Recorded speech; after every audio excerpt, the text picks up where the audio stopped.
Halo, assalamualaikum warahmatullahi wabarakatuh. Salam sukses dan salam sejahtera untuk kita semua ya.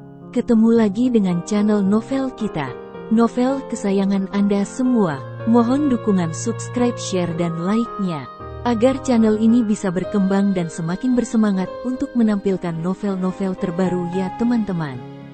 Selamat menikmati dan semoga terhibur ya. Bab 145. Rian sebelumnya sudah menyadari hal ini. Dia tidak menyangka Wina akan mengakuinya. Mungkin karena dia nggak mencintaiku lagi, jadi nggak peduli dengan perasaanku. Benar juga, aku absen selama 5 tahun dengan cara seperti itu. Wajar saja jika dia jatuh cinta dengan orang lain.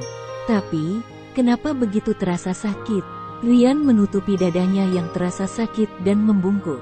Dia mencoba bernapas dengan mulutnya, tetapi tetap terasa sangat sesak.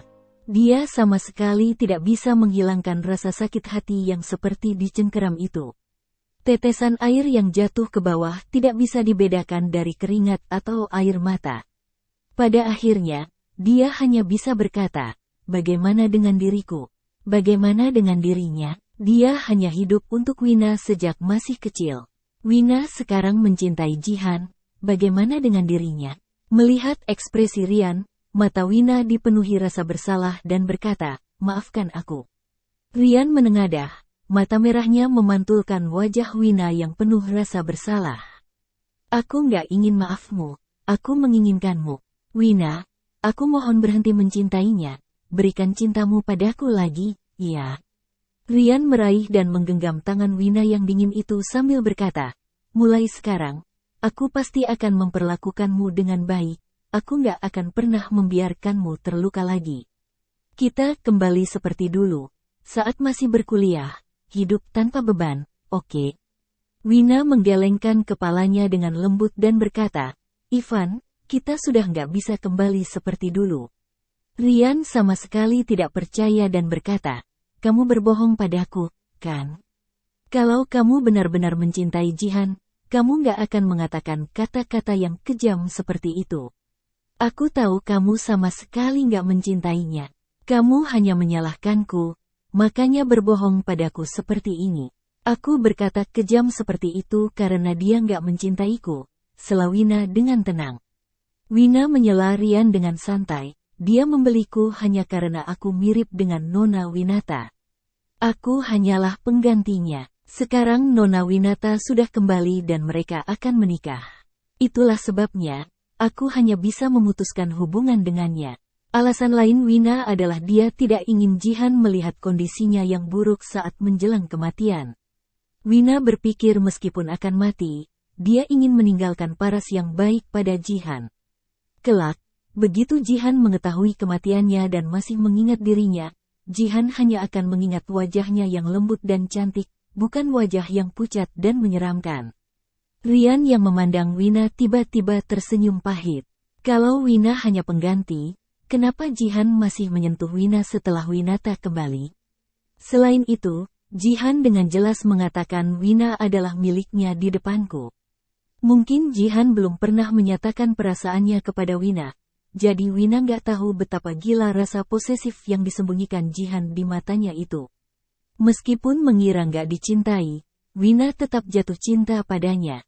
"Wina, aku nggak bisa mengukur seberapa besar cintamu kepadanya," batin Rian. Latih Rian seperti tertusuk-tusuk jarum, tetapi dia tidak ingin melepaskan Wina. Dia meremas tangan Wina erat-erat, ujung jarinya gemetar dan berkata, "Wina, kalau dia nggak mencintaimu, bisakah kamu melupakannya dan memulai kembali denganku?" Meski tahu Jihan punya perasaan kepada Wina, dia tidak mau memberitahu Wina. Keegoisannya hanya ingin Wina kembali ke sisinya. Rian tidak dapat mengingat dengan jelas kapan dia jatuh cinta pada Wina. Seakan-akan dia telah jatuh cinta pada Wina sejak dia bisa mengingat. Bagaimana mungkin dia bisa melepaskan wanita yang dia cintai selama separuh hidupnya? Akan tetapi, Wina mendorong tangannya. "Ivan, meskipun kamu nggak membenci diriku yang sekarang, kita nggak bisa memulai dari awal." Ivan adalah pria yang pernah Wina cintai, jadi dia juga tidak ingin Ivan melihat kondisi kematiannya yang menyedihkan. Hanya dengan memutuskan semua harapan, Ivan tidak akan terlalu terikat. Sedangkan Wina dapat meninggalkan dunia ini dengan tenang. Bab 146. Ivan, aku bersedia menjamumu karena Winata memaksaku. Kalau bukan karena ini, aku nggak akan pernah menemuimu lagi. Aku sudah melupakanmu, jadi aku harap kamu juga melupakan dan kembali ke kota Ostia untuk menjalankan grup Geralt dengan baik. Di sanalah keluargamu berada. Selesai mengatakan itu, Wina hendak keluar dari mobil tetapi dipeluk Rian dari belakang. Rian membenamkan kepalanya dengan lemah di leher Wina dan terisak, "Wina, aku nggak bisa melupakanmu seumur hidupku. Aku mohon jangan meninggalkanku, ya." Rian memiliki sifat keras kepala dan takut kehilangan, berbeda dengan sifat Jihan yang arogan dan dingin. Oleh karena itu, jika Wina ingin Rian melepaskannya, dia harus mengatakan sesuatu yang lebih kejam. Wina menarik napas dalam-dalam, berbalik, menggertakkan gigi dan berkata, "Pak Rian, aku nggak peduli kamu bisa melupakanku atau enggak. Bagaimanapun, aku nggak mencintaimu lagi. Kalau kamu masih menggangguku, itu hanya akan membuatku muak padamu." Wina melepaskan jari-jari Rian dari pinggangnya satu persatu, lalu lanjut berkata dengan dingin, "Apa kamu masih mengira aku bisa kembali bersamamu seperti dulu setelah kakakmu menendangku dengan keras? Aku beritahu kamu, hal itu nggak akan terjadi. 2 kali tendangan itu hanya akan membuatku membencimu. Selain itu, karena kamu nggak kembali ke kota Ostia, aku terpaksa menjamu dirimu sepanjang waktu.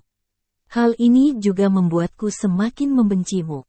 Dari tidak menginginkannya berubah menjadi membencinya. Perubahan yang sekejap ini membuat Rian seperti jatuh ke dalam neraka. "Wina." Raut wajah Rian terlihat tidak percaya. Dia tidak percaya Wina yang dulunya lembut akan mengucapkan kata-kata kasar itu padanya. "Pak Rian, masih ada banyak wanita yang pantas untukmu di dunia ini.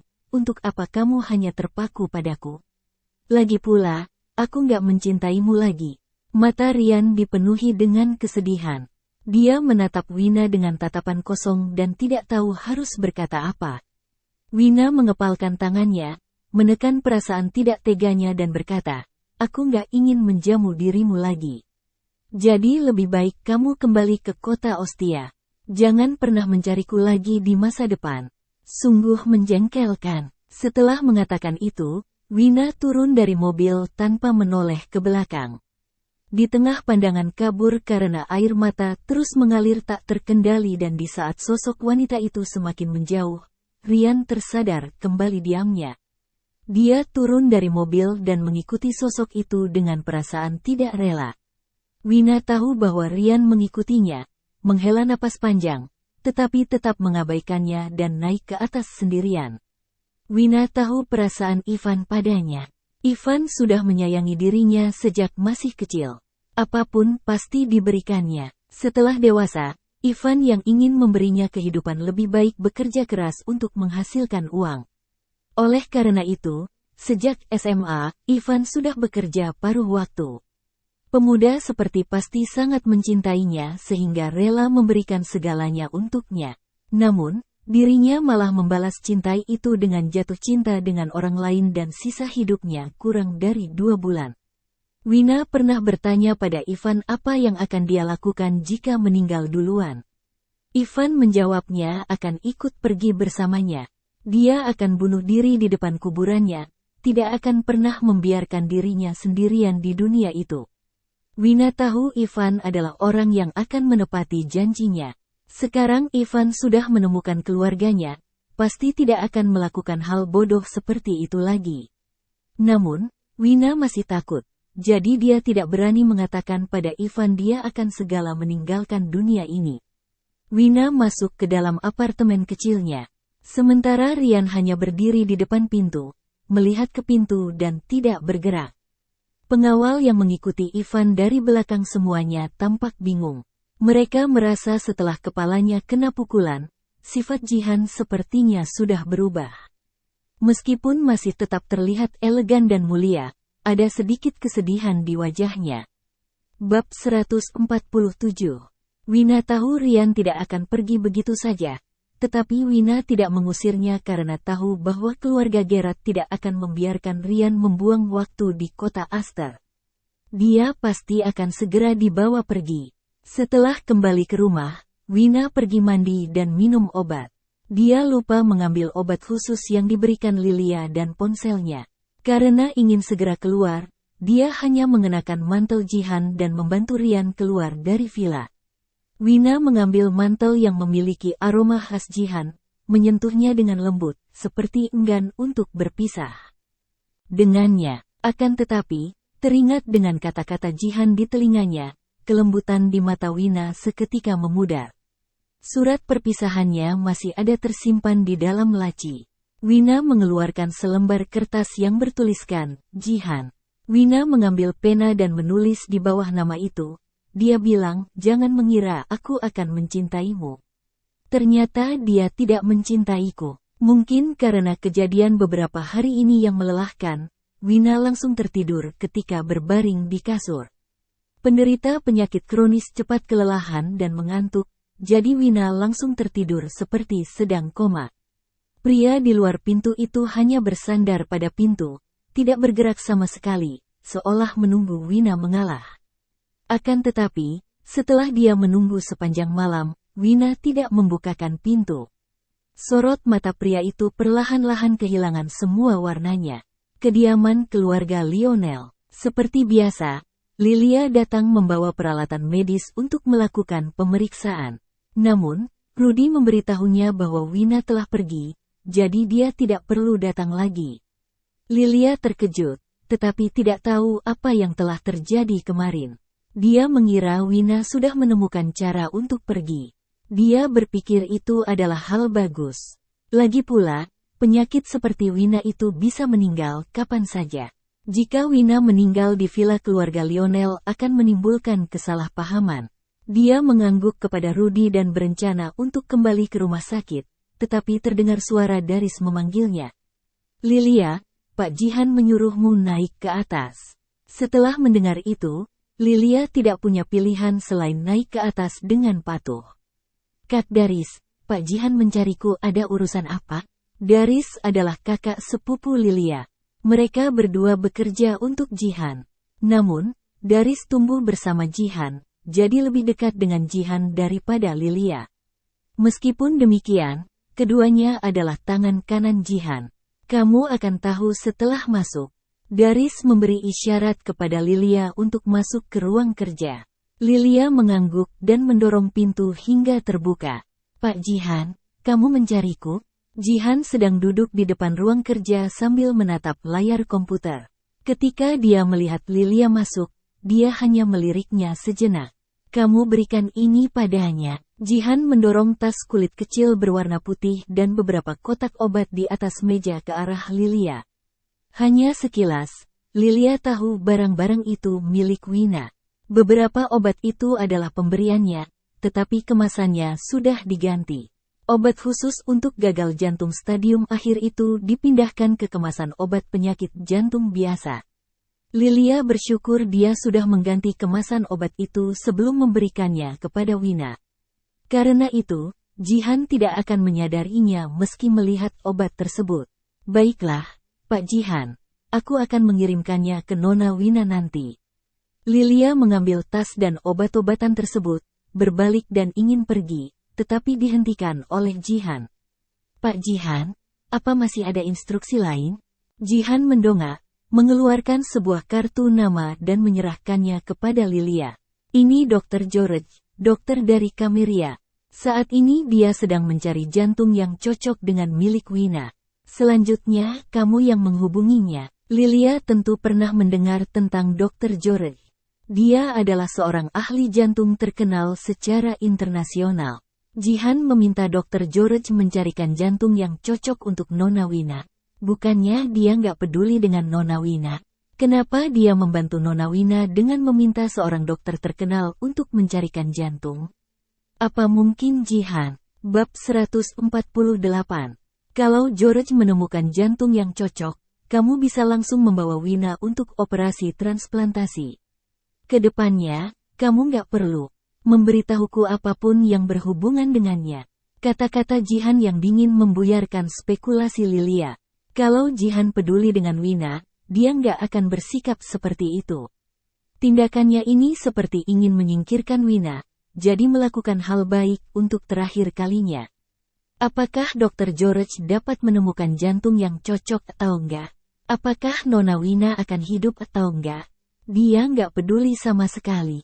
Kalau dia peduli, dia nggak akan menyuruhku untuk nggak perlu memberitahu apapun tentang Nona Wina kepadanya. Ketidakpedulian seperti itu menunjukkan bahwa mereka sudah putus hubungan untuk selamanya.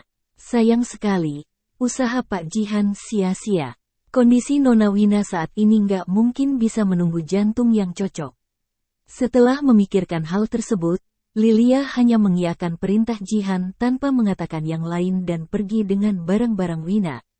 Setelah Lilia pergi, Jihan mengepalkan tangan yang berada di atas laptop itu. Setelah keluar, Lilia teringat dia lupa menanyakan alamat Wina, tetapi tidak berani kembali. Dia pun bertanya kepada Daris yang berdiri di depan pintu, "Kak Daris, apa kamu tahu alamat Nona Wina tinggal?" Daris mengangguk. Ketika Wina baru bersama Jihan, dia selalu pergi menjemput Wina. "Mau aku antar ke sana atau aku kirimkan alamatnya?" Lilia melirik obat di tangannya dan berkata, "Beri aku alamatnya saja.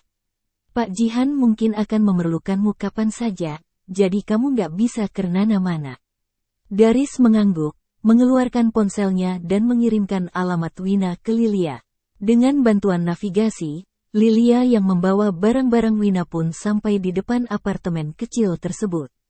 Begitu dia keluar dari lift, dia melihat sekelompok pengawal berseragam hitam dan Rian, CEO Grup Gerard.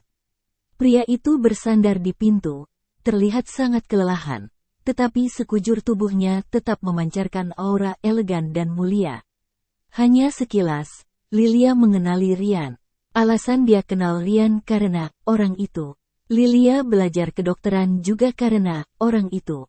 Lilia tidak memikirkan masa lalu lagi dan berjalan cepat menghampiri sambil berkata, "Pak Rian, apa yang kamu lakukan di depan pintu rumah Nona Wina?" Ketika Rian mendengar suara yang familiar, dia perlahan membuka matanya yang merah itu.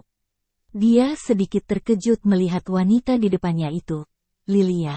Melihat raut wajah Rian yang seperti berhari-hari tidak tidur, Lilia pun mengernyit dan berkata, "Pak Rian, kalau kamu terus seperti ini, kamu akan jatuh sakit. Keterampilan medis dokter pribadimu itu nggak akan bisa menghidupkan kembali orang mati."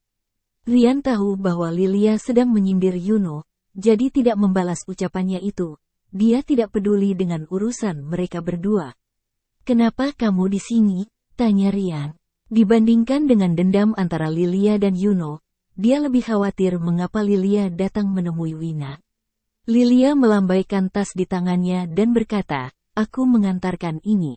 Rian mengenali tas itu. Saat Wina menghadiri jamuan makan, dia membawa tas kecil itu. Kemudian, dia mengirim seseorang untuk mencari tas itu. Tetapi Daris merampasnya dan tas itu secara alami berada di Jihan. Jadi, Lilia kesini karena perintah dari Jihan. "Lilia, apakah sekarang kamu bekerja untuk Jihan?" Lilia belajar keterampilan medis di luar negeri. Setelah selesai, dia tidak kembali ke keluarga Safwan. Sebaliknya, dia datang ke kota Aster untuk mencari kakak sepupunya. Kedua kakak beradik itu sama-sama tidak suka dengan keluarga Safwan dan malah mengikuti Jihan. Bukankah Yuno akan sangat marah jika dia mengetahui hal ini? Daris tidak masalah karena dia telah melarikan diri dari rumah sejak masih kecil. Tetapi Lilia Zolan adalah tabu bagi Yuno. "Aku bekerja untuk siapa sepertinya nggak ada hubungan dengan Pak Rian, kan?" Rian adalah teman orang itu, jadi Lilia tentu saja tidak akan bersikap baik padanya. Hanya saja, Lilian bingung mengapa Rian ada di depan pintu rumah Wina. Meskipun bingung, dia tetap tidak mau bertanya. Dia di sini hanya untuk mengantarkan barang dan tidak tertarik pada hal lain. Lilia hanya mengangkat dagunya ke arah Rian dan berkata, "Beri jalan." Rian tidak punya pilihan selain menyingkir ke samping dan memberi jalan untuk Lilia. Bab 149. Lilia mengetuk pintu, tetapi tidak ada jawaban. Lilia berpikir Wina pasti sedang tidur dan memikirkan cara untuk membuka pintu. Tiba-tiba, terdengar suara seseorang berseru, "Kalian siapa? Kenapa berkumpul di depan rumahku?" Beberapa hari ini, Sarah mengirim pesan kepada Wina, tetapi tidak ada balasan dari Wina. Wina juga tidak mengangkat panggilan teleponnya. Karena khawatir, Sarah pun datang mengecek apakah Wina sudah kembali. Begitu keluar dari lift, Sarah melihat ada belasan pria berpakaian hitam. Sarah tidak melihat ada Rian dan Lilia karena tertutup oleh sekelompok orang tersebut. Sarah pun mengira mereka adalah perampok, jadi mengambil sapu di ujung koridor yang ditinggalkan petugas kebersihan. Sambil memegang sapu itu, Sarah bergegas maju dan berteriak. Dia ingin menakuti sekelompok orang itu, tetapi orang-orang itu malah menatapnya dengan mata yang meremehkan. Sarah pun tertegun di tempat. Mendengar suara Sarah, Rian memberi isyarat kepada pengawalnya untuk menyingkir. Setelah itu, Sarah baru melihat Rian dan berkata, "Kenapa kamu bawa banyak orang untuk memblokir pintuku?"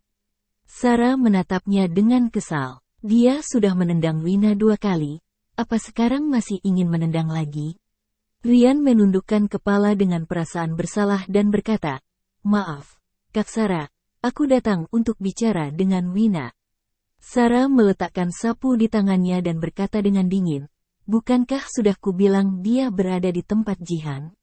Sarah masih belum tahu bahwa Wina sudah kembali dan ingin mengusir Rian. Dia malah bertemu dengan Rian. Melihat mata Rian yang sangat merah itu, Sarah tidak jadi menggunakan kata-kata kasar untuk mengusirnya. Bagaimanapun, Rian juga seperti adiknya sendiri. "Wina sudah pulang, tapi nggak ingin bertemu aku," ujar Rian. Sarah meliriknya lagi dan berkata, "Apa yang kamu lakukan begitu kejam? Bagaimana mungkin dia ingin menemuimu lagi?" Mata Rian mulai berkaca-kaca lagi. "Benar juga, meskipun yang melakukan hal itu adalah kakakku, aku juga tidak bisa lepas dari masalah ini. Tidak aneh Wina sekarang membenciku." Sebenarnya yang membuat Rian sedih bukan Wina membencinya, tetapi Wina sudah melupakannya, sudah tidak mencintainya lagi. Sarah tidak tahu apa yang terjadi di antara mereka berdua. Melihat Rian seperti ini, dia mengira Wina telah memberinya pelajaran. Di masa lalu, saat mereka berdua bertengkar, Wina yang marah tidak akan menemui Rian dan Rian sama seperti sekarang, terus menunggu di depan pintu. Pada akhirnya, Wina akan menyerah dan membiarkan Ivan masuk. Kemudian mereka baikan sambil berpelukan dan tersenyum bahagia. Namun, permasalahan kali ini tidak sesederhana dulu dan tidak akan bisa sama seperti dulu. Di mana kesalahpahaman terselesaikan dan mereka tersenyum bahagia. Sarah yang sebagai penengah di antara mereka, bisa membantunya membuka pintu ini. Sarah mendorong Rian ke samping dan membuka pintu dan berkata, "Kalau kamu ingin menemuinya masuklah sendiri. Untuk apa membawa begitu banyak orang?" Melihat Sarah masih bersedia membukakan pintu untuknya, seperti dahulu, Rian segera melambai agar pengawalnya keluar terlebih dahulu. Para pengawal itu sedikit khawatir. Saat di perjamuan, mereka hanya meninggalkannya sebentar dan kepala bos mereka terluka.